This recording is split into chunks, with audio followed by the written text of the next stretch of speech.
So this week we will talk of data preprocessing and analysis.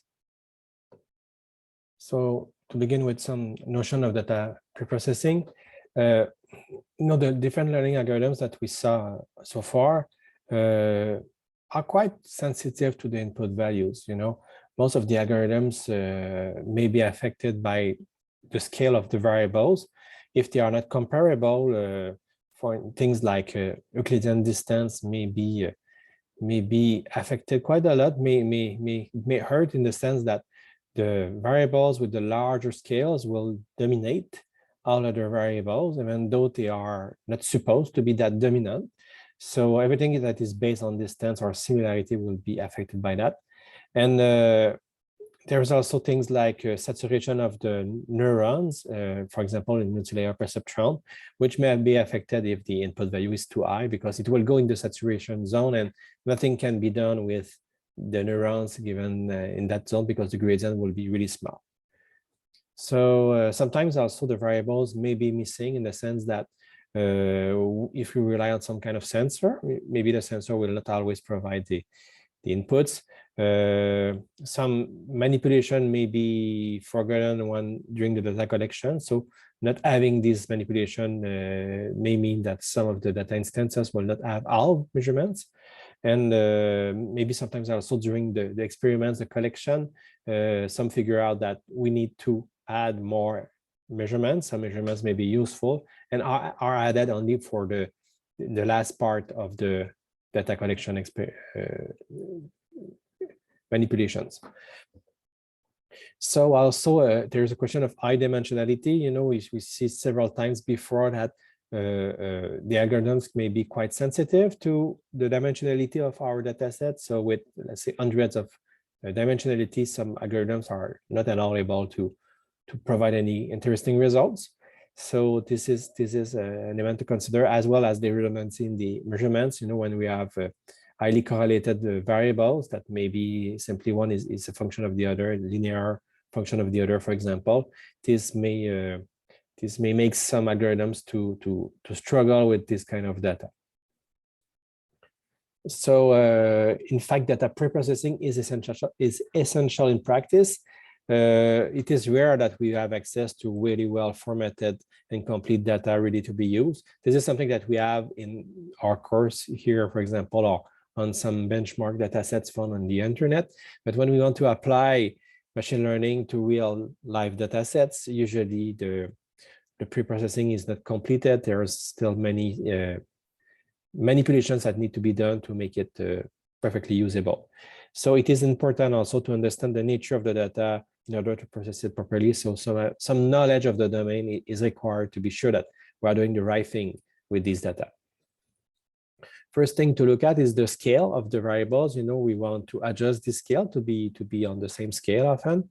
So a common approach is to bring the possible values back in the 0-1 range. So we want to get them in the specific range, and all the variables being in that range, we can apply algorithms without any further adjustments. So the basic approach is to make the scaling on each variable independently. So one simple thing that we see here is for each variable, to evaluate the maximum and the minimum value we've got from the dataset at end. And from that, we just get the value for a given instance minus the minimum value for that variable, divided by the maximum minus the minimum for that variable. So this gives us a new normalized scale value here that we can name x prime, for example, xi prime for variable I. So this thing can be obtained quite directly. So this kind of adjustment is common in the sense that this is the basic way to make the scaling. So the scaling values are calculated on a given data set. The point is, if we want to use a new data set with the current model, we need to apply the same transformation that we've got from the initial data set. So we should not recompute the maximum and minimum value. We should use the one that has been computed first, because otherwise the scaling will be different. And so everything will shift in some ways, and that may affect a lot the performance. So this is a simple approach that often do a reasonable job. Another quite common approach for dealing with different scales is standardization. So the idea here is to bring the data into a normal distribution of center on zero with unit variance. So basically, it means that for each variable independently, to scale it and center it on the mean value. So we will get a mean of 0 overall and divided by the standard deviation such that the data will be distributed that way for each variable.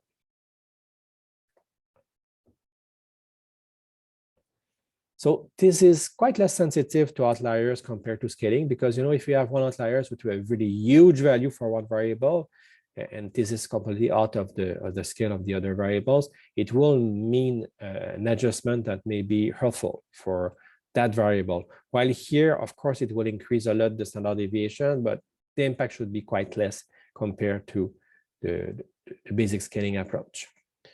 So the point here is that we are not considering the covariance. So it is basically assuming that all variables are independent and we don't care about their correlation, their covariance. There are some methods that we will present later today, like whitening transformation, that allow us to make a transformation where we will get into unit normal multivariate distribution. It means that we will obtain distribution of data with identity covariance matrix. So this is good to somehow make a more fancy adjustment of the data set. Another important question is to figure out what to do when variable values are missing from the data set.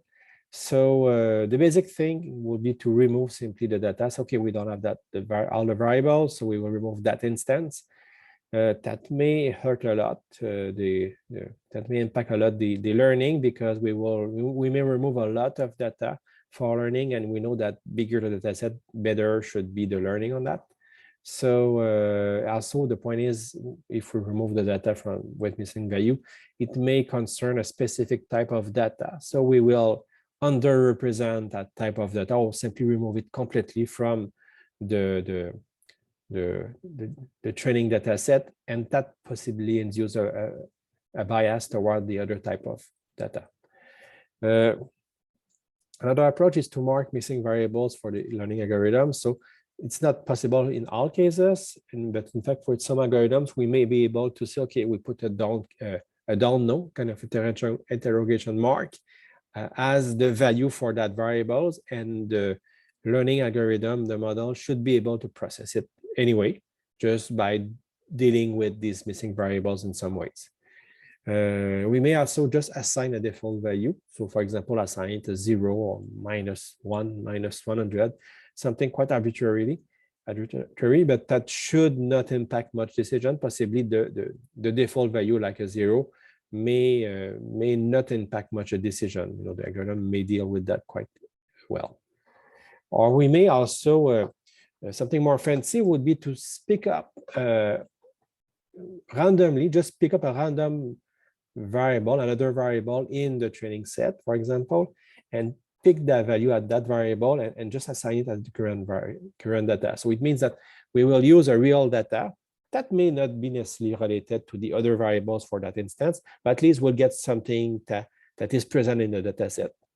And that may help in some ways. We can also just assign the mean value of the variable. We just have to compute the mean value for all variables in the data set, and so okay, this is the mean, and we assign the mean for the missing instances. So that has the impact of reducing the measured variance. You know, the fact that we just assign the mean may have an impact on the distribution of that variable in the data set, and that may have, I would say, an impact overall on the quality of the learning. However, replacing missing variables can distort in some ways the data set, and that may not be a good thing in all cases. Sometimes it's just the less worse decision. Maybe we cannot do better on that, but still it's not perfect. We can ask, I mean, how can we assign a plausible value for the missing values in our data set? One nice thing maybe to use supervised learning. So basically use supervised learning to fill in the missing values for eventually train another supervised learning model. So the idea is to learn a regression, possibly just a linear regression of the model, but the target will be the missing variable. So possibly we will train one model per variable. So for each of these models, I would say the model for variable I is able to assign a value to a missing xi in a given instance using all the other variables. So for example, here we say, okay, we use all of them except the xi. So this is the input with some values. We train it. So we just use the training set to learn how to do this mapping with all available xi instances. And we then apply it in inference as a testing time to predict, to set the value that should be assigned to that instance when the variable xi is missing.